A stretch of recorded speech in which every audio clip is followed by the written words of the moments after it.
पहले तो सम्मान प्राप्त करना कठिन है, लेकिन प्राप्त किए हुए सम्मान की रक्षा कर लेना ये उससे भी अधिक कठिन है। मैंने इन राजाओं का सम्मान किया, मैंने इन राजाओं का स्वागत किया, अभिनंदन किया, तो क्या ये राजा अपने सम्मान की रक्षा कर पाए?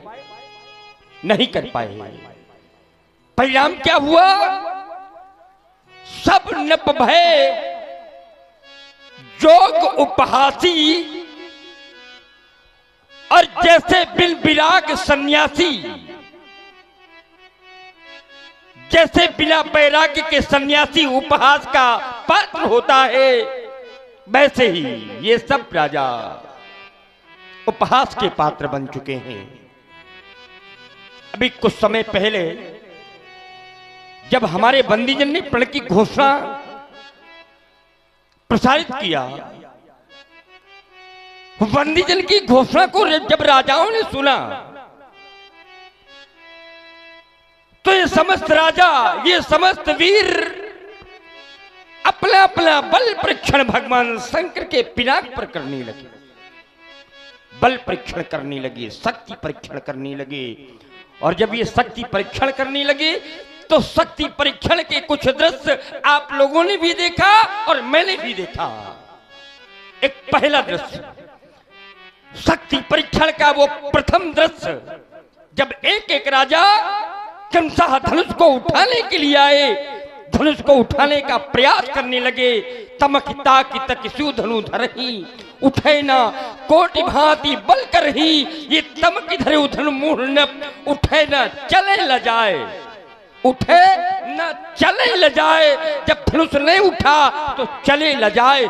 लज्जित होकर, शर्मिंदा होकर, संकुचित होकर अपने अपने मंचों की ओर जाने लगे। ये पहला दृश्य देखा गया।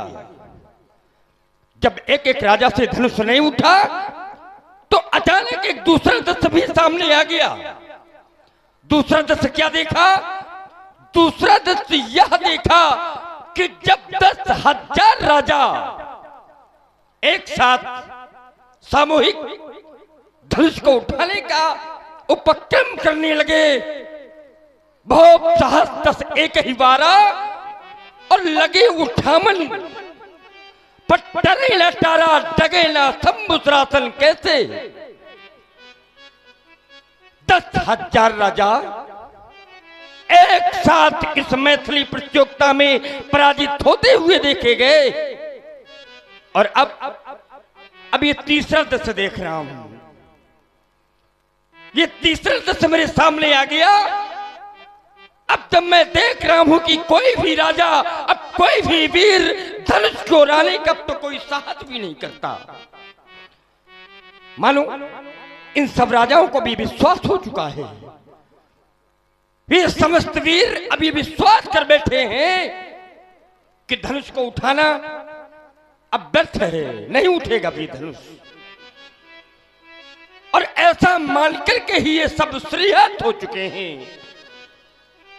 सबने हृदय से हार स्वीकार कर ली है, हृदय से हार बैठे हैं। श्रीहत भय हार ही राजा और बैठे निज निज जाई समाजा, अपनी अपनी समाजों पर अब जा करके बैठ गए हैं। अब कोई धनुष की ओर आना नहीं चाहता, कोई नहीं आना चाहता। और जब कोई भी धनुष की ओर आना नहीं चाहता तो कैसे टूटेगा ये धनुष, कैसे टूटेगा? और जब धनुष नहीं टूटेगा तो फिर मेरी प्रतिज्ञा का क्या होगा? मेरी प्रतिज्ञा का क्या होगा? मेरे प्रण का क्या होगा? अरे जब प्रण की पूर्ति नहीं होगी, प्रण पूरा नहीं होगा तो मेरी बेटी का क्या होगा? अरे फिर मेरी वैदेही का क्या होगा? अरे मेरी जानकी का क्या होगा? ऐसा तो कभी स्वप्न में भी नहीं सोचा था मैंने। ऐसा तो कभी स्वप्न में भी नहीं सोचा था मैंने कि स्वयंवर का साज जो मैंने सजाया, ये स्वयंवर का साज सब सजा का सजा रह जाएगा। मेरी बेटी की मांग, मेरी जानकी की मांग सदा सदा के लिए आज सुनी रह जाएगी। अरे आज वही हो गया, अरे आज वही हो गया जिसकी कभी मैंने कल्पना भी नहीं की थी। आज मेरे सपने सब धूल में मिलकर के रह गए। अरे आज मेरी आशा अब निराशा का रूप धारण करने लगी। और मेरे बंधुओं, मेरे सज्जनों, ये आस जब बनकर के टूट जाती है, आस जब बनकर के टूट जाती है तो ये रूह किस तरह से कसमसाती है। अरे कोई पूछे उस बदनसीब बाबू से जिसकी बेटी की बारात द्वारे से लौट जाती है, द्वारे से लौट जाती है। क्या सोचा था मैंने और ये क्या हो गया। अरे दीपो दीप के यहाँ भूपति नाना,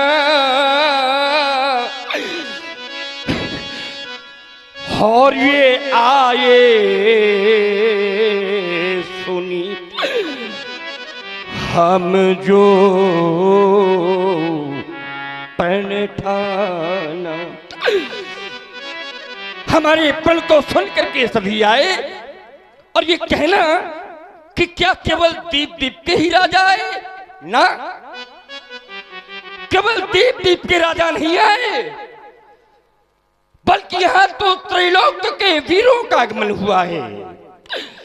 यहां तो पाताल से भी राजा आए हैं, देवता स्वर्ग से आए हैं, तीनों लोकों के राजाओं का आगमन हुआ है।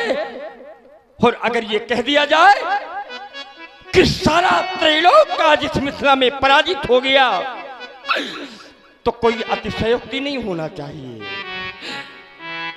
और जब सारा त्रैलोक पराजित हो गया है तो बचा क्या है? अब शेष क्या बचा? जब शेष कुछ भी नहीं बचा तो अब मैं एक घोषणा करने जा रहा हूं।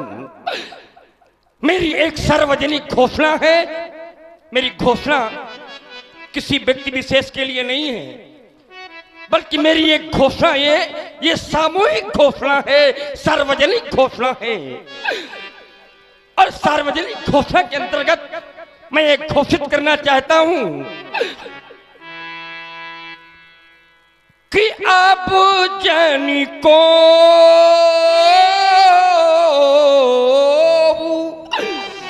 ध्यान दे। और ये जनक जी के सुंदर अभिनय पर प्रभावित माखे भट मानी क्योंकि वीर विहीन ये मही मैं जानी। अब कोई माखे नहीं, माखे अर्थात कोई मौखिक बल का बखान ना करे, कोई अपने मुख से अपनी प्रशंसा ना करे। मैं किसी की मौखिक वीरता सुनना नहीं चाहता। और यदि कोई अपने आप को वीर मानता हो, अपनी दृष्टि में ही कोई वीर बना बैठा हो, तो आए एक अवसर है, अभी भी एक अवसर है। जो भी अपने आप को वीर मानता हो वो आए और आकर के धनुष को उठाए, दो खंडों में विभाजित कर दे, अपनी वीरता को प्रमाणित कर दे, तभी उसे वीर स्वीकार किया जाएगा। नहीं तो यह वीर भोग्या वसुंधरा आज यह वीरों से हीन हो गई है, ऐसी मेरी घोषणा है। और अगर मैं जानता होता मुझे पहले से इस बात का पता होता, मुझे भान होता, तो मैं कभी भी ऐसा प्रण नहीं करता। यहां पर जो बेटी के पिता बैठे हैं, यहां पर जो बेटी की माताएं बैठी हैं, या फिर और प्रभावित हुए हमारे यहां पर जो बेटी के पिता बैठे हैं, बेटी की माताएं बैठी हैं, या जितने भी बेटी वाले बैठे हैं, ये बेटी वाले विचार करें। क्योंकि सज्जनों, हर एक बेटी का दुख तो बेटी वाले ही समझ सकते हैं। अरे बेटी की पीड़ा, बेटी का दुख, बेटी की पीड़ा तो केवल बेटी वाले ही समझ सकते हैं मेरे बंधुओं। पर जिनके जीवन में बेटी है ही नहीं, जिनके जीवन में, जिनके आंगन में, जिनके घर में बेटी है ही नहीं, वो भला मेरी इस पीड़ा को कैसे समझ सकते हैं? क्यों? क्योंकि ग्रंथ में, इस ग्रंथ में एक सिद्धांत लिखा गया। क्या लिखा गया? कि पर घर घाल को अल्ला जो ना भीरा, और वो पांझ की जान, वो पांझ की जान प्रसव के पीरा। वो बांझ स्त्री, बांझ जिसके कोई संतान नहीं होती तभी तो वो बांझ है, और वो बांझ स्त्री भला प्रसव की पीड़ा को कैसे समझ सकती है मेरे बंधुओं? क्योंकि जिसने कन्या जाई नहीं, अरे जिसने कन्या, अरे जिसने कन्या जाई नहीं, वो कन्या का दुख क्या जाने, वो कन्या का दुख क्या जाने। और जिन पैर पिमाई फटी नहीं, वो पीरी पराई क्या जाने। और अगर जानना है, अगर समझना है कि क्या होती है बेटी की पीड़ा, तो एक काम करना है, एक काम करना है, सब लोगों को एक काम करना है, याद करना है वो समय जब किसी की बेटी विदा होने लगती है मेरे बंधुओं, मेरे सज्जनों। उस समय को याद करें जब किसी की बेटी विदा होने लगती है, और विदाई के समय, जिस समय बेटी अपनी मां के हृदय से लिपट करके मां मां कह करके रोने लगती है, जिस समय बेटी मां के हृदय से लिपट करके मां मां कह करके रोने लगती है, तो कोई पूछे उस मां से जाकर के, कोई उस मां से जाकर के पूछे कि वो बेटी की मां अपनी बेटी को किस प्रकार से विदा कर पाती है, उस समय उस बेटी की मां की दशा क्या होती है। तो ग्रंथ में लिखा गया मां की दशा का वर्णन, मां के दुख का वर्णन आचार्य प्रवण ने लिखा। क्या लिखा? कि बहुरी बहुरी, अरे बहुरी बहुरी भेट ही महतारी,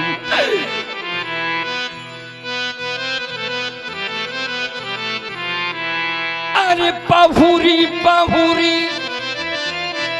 भेट ही महतारी, और कहाँ ही पिरन की रची कतनारी।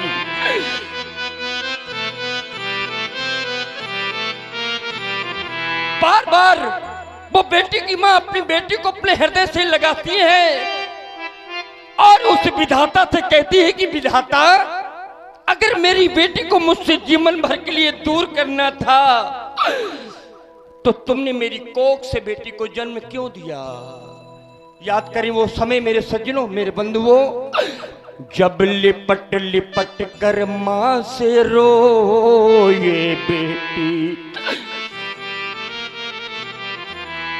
अरे जब लिपट लिपट कर मां से रोए बेटी, तो वो माँ व्याकुल हो जाती है, वो माँ व्याकुल हो जाती है। माँ करती क्या है? तो बेटी के मुख को चूम चूम, अरे बेटी के मुख को चूम चूम और छाती से उसे लगाती है। माँ अपनी बेटी को समझाती है, छाती से लगाती है, अपनी बेटी से कहती है, बेटी एक वो समय था जब मैं इस घर में दुल्हन बन करके आई थी। उस माँ को अपना अतीत याद आने लगता है। वो बेटी की माँ अपनी बेटी से कहती है कि एक वो समय था जब मैं इस घर में दुल्हन बन करके आई थी, समय बदला, अब इस घर से मेरी बेटी दुल्हन बन करके जा रही है। और यही तो विधि का विधान है मेरे सज्जनों, मेरे बंधुओं। और यही बात वो बेटी की माँ अपनी बेटी से कहती है। माँ कहती है, मैं भी दुल्हन बनकर आई, अरे मैं भी दुल्हन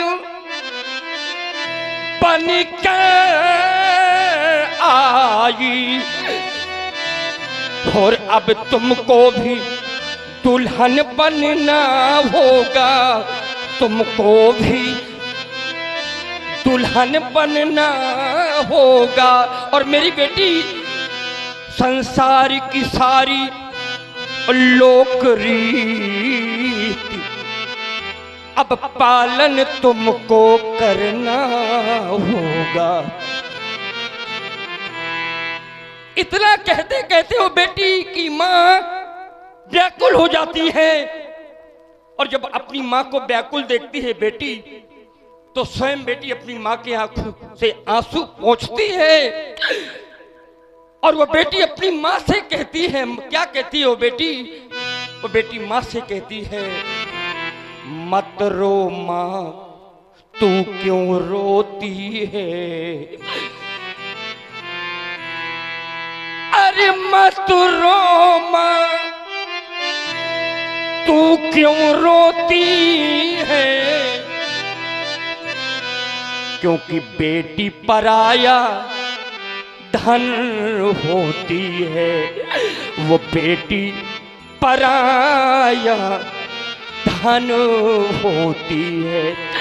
तो माँ बेटी से कहती है, बेटी मैं जानती हूँ बेटी पराया धन होती है, इस बात को मैं जानती हूँ, लेकिन मैं एक माँ हूँ। और माँ कैसी होती है? तो इतनी कठोर,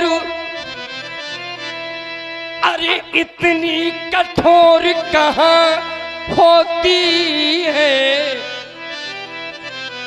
क्योंकि माँ भी तो आखिर माँ होती है, वो माँ भी तो आखिर माँ होती है। संसार में जितने भी संबंध होते हैं मेरे बंधुओं, जितने भी रिश्ते होते हैं, जितने भी संबंध होते हैं, किसी भी संबंध में इतनी क्षमता नहीं होती जो माँ की ममता की समता कर सके। और सुन रहे हैं आप सभी लोग, क्योंकि माता केवल माता नहीं होती, ध्यान दीजिएगा, माता केवल माता नहीं होती, माता निर्माता भी होती है। माता निर्माता भी होती है, अपनी संतति के भाग्य का निर्माण करती है, इसलिए माता भाग्य विधाता भी होती है। और तभी तो हमारे आचार्य कहते हैं मेरे बंधुओं कि सब की है तोल माँ की, अरे नहीं कोई तोल, अरे सबकी है तोल माँ की, अरे नहीं कोई तोल। क्योंकि मैया कि ममता का नहीं कोई मोल। अरे मैया कि ममता का नहीं कोई मोल। मां से भेंट करते करते अचानक उस बेटी की दृष्टि अपने पिता के ऊपर पड़ती है और वह बेटी देखती है कि कोने में खड़े खड़े मेरे पिता भी रो रहे हैं। समाज में बहुत से ऐसे बेटी के पिता यहां पर बैठे हैं, बहुत से बेटी के पिता यहां पर बैठे हैं जो अपनी बेटी की विदाई कर चुके हैं, और बहुत से बेटी के पिता ऐसे भी यहां पर बैठे हैं जिन्हें भविष्य में अपनी बेटी को विदा करना है। मेरे बंधुओं, याद करें विदाई का वो समय जब मां से भेंट करते करते अचानक उस बेटी की दृष्टि अपने पिता के ऊपर पड़ती है और बेटी देखती है कि कोने में खड़े खड़े मेरे पिता भी रो रहे हैं, तो दौड़ करके जाती है वो बेटी और अपने पिता के हृदय से लिपट करके पिता पिता कह करके रोने लगती है। और वो बेटी अपने मन में कुछ सोचने भी लगती है। क्या सोचने लगती है उस बेटी? कि जन्मदाता मेरे अरे दूर अब मुझसे हुए,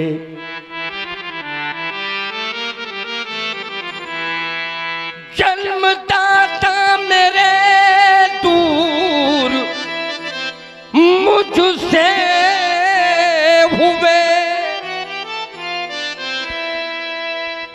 और प्रभावित हुए हमारे पृथ्वी सिंह सोनू जी। आज मेरे अपने, जिन्हें मैं अपना मानती थी कि मेरे पिता है, मेरी माँ है, मेरा परिवार है, आज सबके सब मुझे पराये लगने लगे, क्योंकि आज मेरे अपनों ने ही तो मुझे पराया कर दिया है। अरे हो गए अपने, हो गए अपने आज पराए, और मेरे बाबुल का घर छूट गया, मेरे बाबुल का घर छूट गया। पिछड़ गए मेरे भाई मेरी बहनें, और अब बचपन का सुख लूट गया। और मेरे बंधुओं, कोई उस पिता के हृदय से जाकर के पूछे जो पिता अपनी बेटी को विदा करता है। अरे कठोर से कठोर पिता अपनी बेटी की विदाई में रो देता है। उस पिता के दिल से भी पूछो,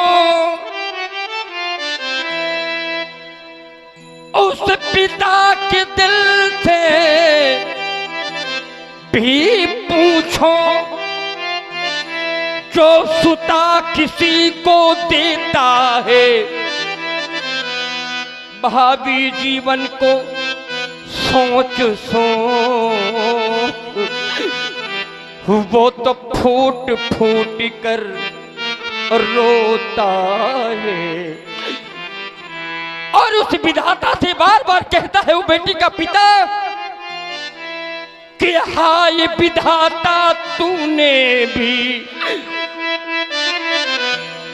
यह कैसी रीति बनाई है, यह कैसी रीति बनाई है कि जिस बेटी को मैंने पाला वो बेटी हुई पराई है। जिस बेटी को मैंने पाला वो बेटी हुई पराई है। और जिस समय बेटी की विदाई हो जाती है मेरे बंधुओं, तो उस घर में कैसा लगता है? उस घर में कैसा लगता है? परिवार के सदस्य होते हैं, संबंधी रिश्तेदार होते हैं, और सबके रहते ऐसा लगता है मानो उस घर में कोई बचा ही ना हो गई बेटी विदा जब,